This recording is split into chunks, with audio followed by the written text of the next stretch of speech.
Croatia's Dubrovnik is famed for its Renaissance palaces and Baroque churches. The UNESCO World Heritage Site sits on the Adriatic's rocky coastline and attracts millions of visitors a year. But while those visitors bring in much-needed revenue, they also clog the city's narrow streets and push up rent. In the early 1990s, some 5,000 residents lived here. Now, there's just 1,200. So, the city plans to lure back locals. Young people will leave us. They will go to live in other areas because it will be impossible to live in Dubrovnik. The city's mayor, Mato Frankovic, says. The city has already begun buying apartments that will be offered to young families under a 10-year lease, and will ban the short-term lease of flats in large apartment buildings. The city council is also expected in April to pass a regulation banning new rental permits in the Old Town and its surrounding area, Frankovic said. He added that the move is part of the city's obligation to meet certain UNESCO rules. But not everyone agrees with the move.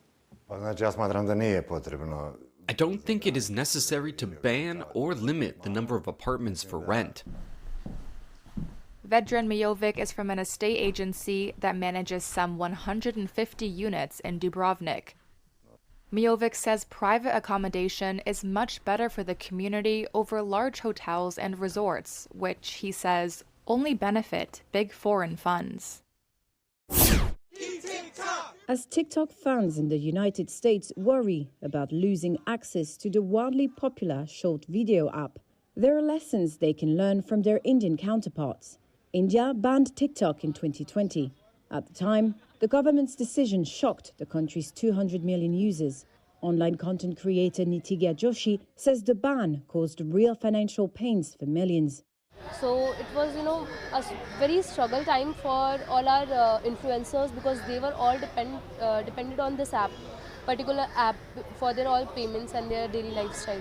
And the moment this app was banned, they suffered a lot. Okay, few of them were crying. We saw them, and it took like a lot of efforts again to put themselves in other social platforms.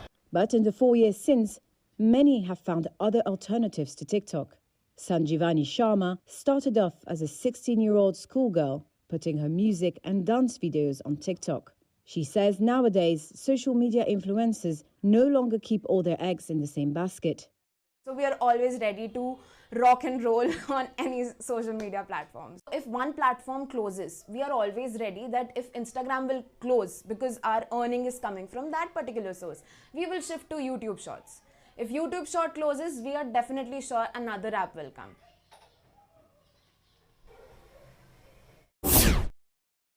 Nissan and Honda confirmed on Friday they could collaborate. The Japanese rivals said they may work together to produce key components for electric vehicles. They might also help each other produce artificial intelligence applications in automotive software platforms.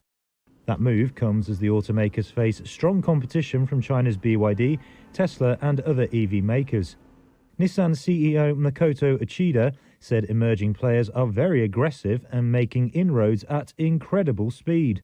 He warned his company could not win the competition by sticking to conventional wisdom and a traditional approach. Honda confirmed the company signed a non-binding memorandum of understanding to look at areas of potential collaboration.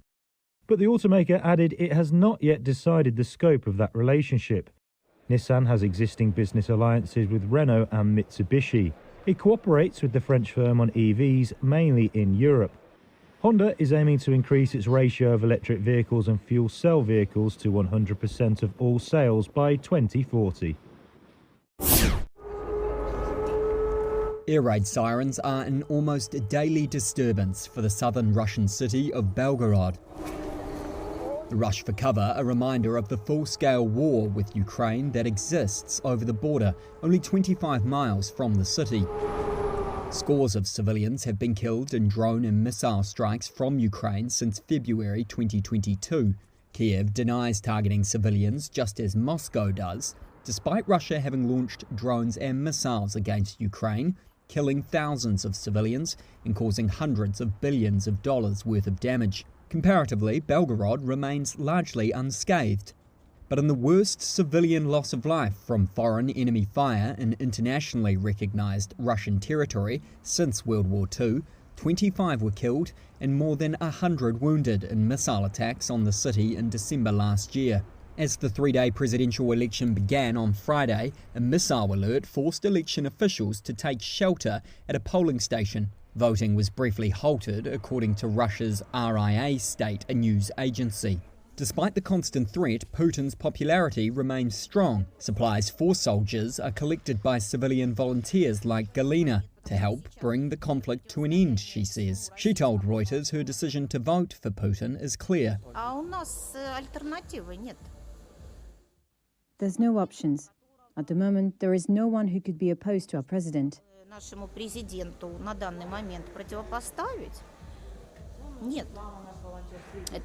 This is the only person who has strengthened all the position of our country since he came to power. Financially, economically, and politically. I believe that the work that he has now started in terms of a special military operation, he must complete it. In Shibakino, just 4 miles from the border, pensioner Valentina feels the same. I will vote for Putin. Whom else could I choose? He seems to be a clever man. I think so. Although my in-law doesn't agree with me, but I tell her, no, we should vote for Putin. Over 600 children were moved away from the town after it was hit by shelling in May and June last year. Valentina hopes the war will end soon and that people who left would come back. Of course they do. Everyone wants to come back home.